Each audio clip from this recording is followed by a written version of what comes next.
नमस्कार प्रिय छात्र एवं छात्राओं, आप सभी का हमारे YouTube चैनल एमडी एकेडमी में मैं अमन तिवारी सभी लोगों का स्वागत करता हूं। आज के इस वीडियो में हम जानेंगे भाग के माध्यम से अनुच्छेदों को, यानी कि कौन से भाग में किस अनुच्छेद का वर्णन किया गया है। ठीक है, तो मैंने अपने पहले वीडियो में भाग 1 और भाग 2 का उल्लेख बता दिया है और उसका वीडियो भी मैंने अपलोड कर दिया है। अगर अभी तक आप लोगों ने वह वीडियो नहीं देखा है तो मैंने लिंक डिस्क्रिप्शन बॉक्स में दे दिया है, आप वहां से जाके देख लेना। ठीक है, आइए समय ना गवाते हुए शुरू करते हैं आज का वीडियो। तो आज के वीडियो में हम जानेंगे भाग 3, मतलब कि भाग 3 क्या है, उसमें क्या सम्मिलित है और उसके माध्यम से हम कौन कौन से अनुच्छेदों को जानेंगे। ठीक है, तो चलिए शुरू करते हैं। आज का है हमारा भाग 3। ठीक,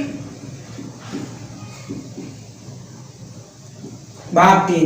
तो सबसे पहले भाग 3 में वर्णन किया गया हम किसका, मौलिक कर्तव्य का, किसका, सॉरी मौलिक अधिकार है। क्या है, मौलिक अधिकार। ठीक,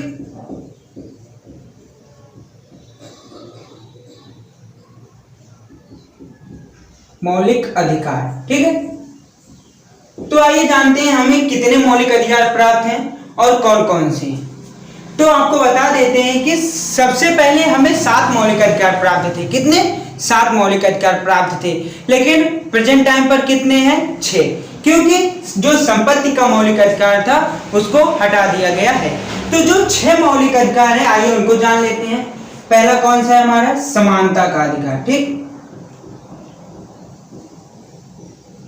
समानता का अधिकार। ठीक है, कितने मौलिक अधिकार है हमारे, तो 6 हैं, इसको ध्यान में रखना, 6 मौलिक अधिकार हैं। तो दूसरा क्या है, स्वतंत्रता का अधिकार का अधिकार। ठीक, तीसरा क्या है हमारा, तो तीसरा है शोषण के विरुद्ध अधिकार, शोषण के विरुद्ध अधिकार। ठीक है, अधिकार। चौथा क्या है, तो चौथा है हमारा धार्मिक स्वतंत्रता का अधिकार,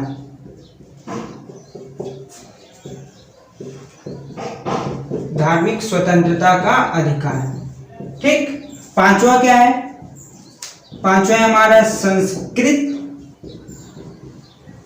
एवं शिक्षा का अधिकार। ठीक, तो ये जानते हैं छठा क्या है, छठा है हमारा संवैधानिक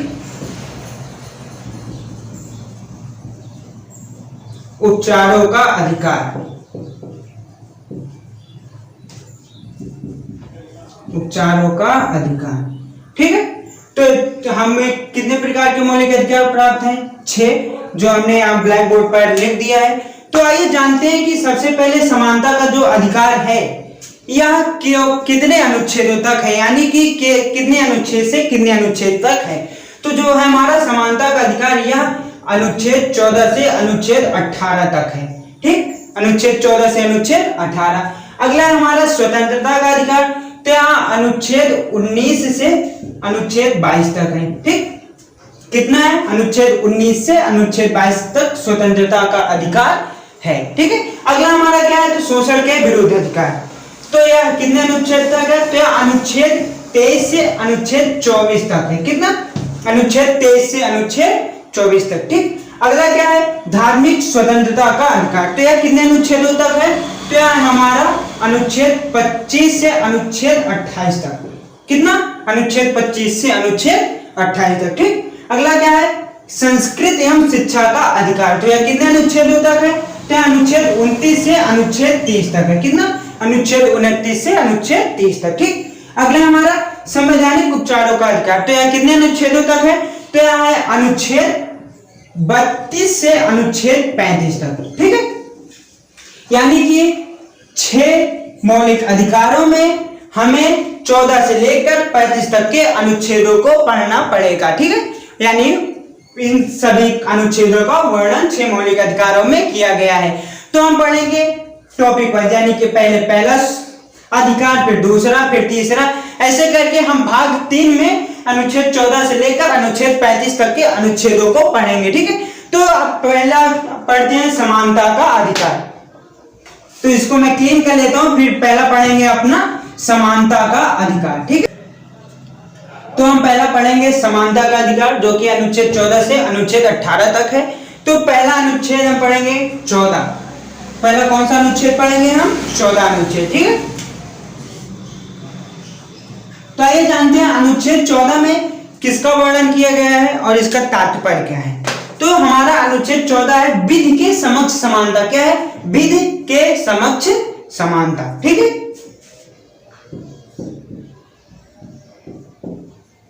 विधि के समक्ष समानता।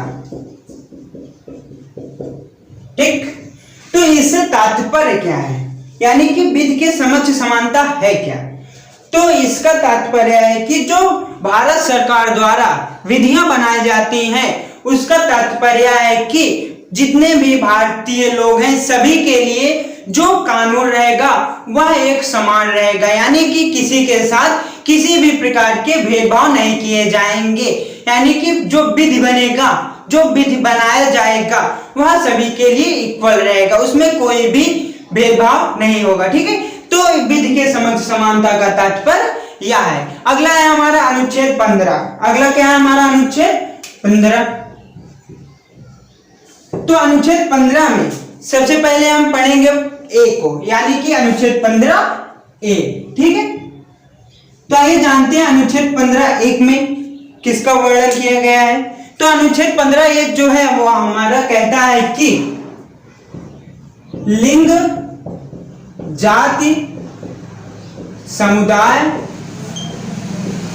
लिंग, जाति, समुदाय और निवास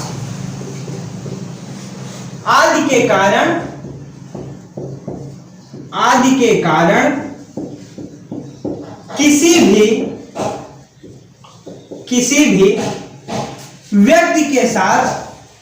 भी व्यक्ति के साथ मंदिर, मस्जिद, कुआं आदि जगहों पर भेदभाव ना करना। ठीक, तो अनुच्छेद 15 ऐसे क्या तात्पर्य है? लिंग, जाति, समुदाय, निवास आदि के कारण किसी भी व्यक्ति के साथ मंदिर, मस्जिद, कुआं आदि जगहों पर भेदभाव ना करना। मतलब कि पहले हुआ करता था जो नीची जात के लोग थे उनको मंदिर में प्रवेश नहीं मिलता था, अगर कुएं में वो पानी पी लेते थे तो वहां पर जो उच्च जात के लोग, जो अपने को उच्च जात के लोग मानते थे, वह कुएं से पानी नहीं पिया करते थे, उनको मंदिर में प्रवेश नहीं मिलता था, मस्जिद में प्रवेश नहीं मिलता था। यानी कि जो पहले के विचारधारा व्यक्ति थे, अगर उनके विचारों से देखा जाए तो यह बहुत ही गलत किया जा करते थे लोगों के साथ। तो अनुच्छेद 15 ए को बनाकर यह तात्पर्य कर दिया गया कि लिंग, जाति, समुदाय, निवास आदि के कारण किसी भी व्यक्ति के साथ मंदिर, मस्जिद, कुआं आदि जगहों पर भेदभाव नहीं किया जा सकता है। ठीक है, तो अनुच्छेद 15 ए से यह तात्पर्य है। आइए जानते हैं अनुच्छेद 15 बी क्या है हमारा। तो अनुच्छेद 15 बी कहता है कि लिंग, जाति, समुदाय आदि, यानी कि इसमें जो भेदभाव किया गया था सिर्फ यहां पर अनुच्छेद 15 बी में इतना ही लिया गया है। कितना? लिंग, जाति, समुदाय आदि, लिंग, जाति, समुदाय आदि। ठीक है, अब आइए जानते हैं हमारा अनुच्छेद 15 सी क्या है। तो अनुच्छेद 15 सी है हमारा अनुच्छेद 15 सी। यह कहता है कि राज्य में निवास करने वाले महिलाओं और बच्चों पर राज्य सरकार कानून बना सकती है। ठीक है, क्या कहता है अनुच्छेद 15 सी? राज्य में निवास करने वाले महिलाओं और बच्चों पर राज्य सरकार राज्य सरकार कानून बना सकती है। ठीक। अनुच्छेद 15C क्या कहता है? अनुच्छेद 15C कह रहा है कि राज्य में जो महिलाएं बच्चे निवास करते हैं, राज्य सरकार उनके ऊपर कानून बना सकती है, यानी कि राज्य सरकार को महिलाओं और बच्चों के ऊपर कानून बनाने का अधिकार है। ठीक है। अब आइए जानते हैं हमारा अनुच्छेद 15D क्या है। तो हमारा अनुच्छेद 15D कहता है कि SC ST OBC को आरक्षण का प्रावधान है। ठीक है। किसे? SC ST और OBC को आरक्षण का प्रावधान है। ठीक। ते हो गए हमारे अनुच्छेद 14 और 15। ते हो गए हमारे 14 और 15। ठीक है। अब हम पढ़ेंगे अनुच्छेद 16। तो चलिए इसको पहले क्लीन करते हैं, फिर उसके बाद जानते हैं हम अनुच्छेद 16 हमारा क्या है। ठीक है। तो फ्रेंड्स अब हम जानेंगे अनुच्छेद 16 को। हमारा अनुच्छेद 16 क्या कहता है? तो अनुच्छेद 16 से तात्पर्य है लोक नियोजन की समानता। ठीक है। अनुच्छेद 16 से क्या तात्पर्य है? लोक नियोजन की समानता। समानता। ठीक है। लोक नियोजन की समानता। ठीक है। आइए जानते हैं हमारा अनुच्छेद था अनुच्छेद 16A। ठीक है। क्या था हमारा अनुच्छेद 16A। आइए जानते हैं अनुच्छेद 16B। तो हमारा अनुच्छेद 16B क्या कहता है? तो हमारा अनुच्छेद 16B कहता है लिंग जाति समुदाय में भेद। क्या कहता है? लिंग जाति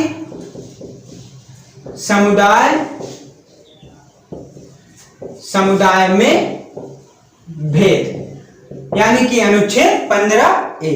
ठीक। आइए जानते हैं हमारा अनुच्छेद 16B क्या कहता है। तो यह कहता है संसद निवारक कानून। क्या कहता है अनुच्छेद 16B? संसद निवारक कानून। ठीक है। संसद निवारक कानून। इससे क्या तात्पर्य है? इससे यह तात्पर्य है कि जो हमारा संसद है या उस कानून का निर्माण करेगा, यानी कि वह कानून बनाएगा जो हम लोगों के जो कष्ट रहेंगे उसका निवारण करे। इस प्रकार के कानूनों का निर्माण संसद करेगी। इसलिए इसमें क्या कहा गया है? संसद निवारक कानून, यानी कि संसद के द्वारा बनाया गया कानून हम लोगों का जो कष्ट रहेंगे, तकलीफें रहेंगे, उन लोगों का निवारण करेगा। इसलिए संसद निवारक कानून अनुच्छेद 16C से यह तात्पर्य है। ठीक है। अब आइए जानते हैं हमारा अनुच्छेद 17 क्या है। ठीक। तो हमारा अनुच्छेद 17 क्या है? अनुच्छेद 17 से क्या तात्पर्य है? इससे यह तात्पर्य है अस्पृश्यता। अस्पृश्यता मतलब छुआछूत। मतलब अस्पृश्यता का मतलब क्या है? छुआछूत। ठीक। छुआछूत। छुआछूत। ठीक है। का अंत मतलब कि पहले जो छुआछूत के भेदभाव थे, पहले के टाइम में जो हुआ करता था छुआछूत, यानी कि एक दूसरे को छूने में जो तकलीफ हुआ करती थी, उसका निवारण अनुच्छेद 17 के द्वारा कर दिया गया। यानी अनुच्छेद 17 के द्वारा अस्पृश्यता का अंत कर दिया गया। अस्पृश्यता यानी छुआछूत को समाप्त कर दिया गया। ठीक है। अब आइए जानते हैं हमारा अनुच्छेद 18 क्या है। तो हमारा अनुच्छेद 18 है उपाधियों का अंत। उपाधियों का अंत। इससे क्या तात्पर्य है? इससे तात्पर्य है कि जैसे कि पहले के टाइम में जो राजा लोग हुआ करते थे, पहले राजा हुए, फिर उसके बाद उसकी गद्दी पर उसका ही बेटा बैठता था, फिर उसकी गद्दी पर उसका बेटा बैठता था। तो जो ये परंपराएं थी ये ऐसी लगातार चलती आ रही थी, तो उसका इफेक्ट तो हमारे राजनीति पर यानी कि हमारे राजनीतिक क्रियाकलापों पर न पड़े, इसीलिए अनुच्छेद 18 के तहत उपाधियों का अंत कर दिया गया। ठीक है, अगला हमारा क्या है? अनुच्छेद 18A। अनुच्छेद 18A, इससे क्या तात्पर्य है? तो इससे यह तात्पर्य है कि किसी भी देश की उपाधि न लेना, मतलब कि किसी भी देश की उपाधि न लेना।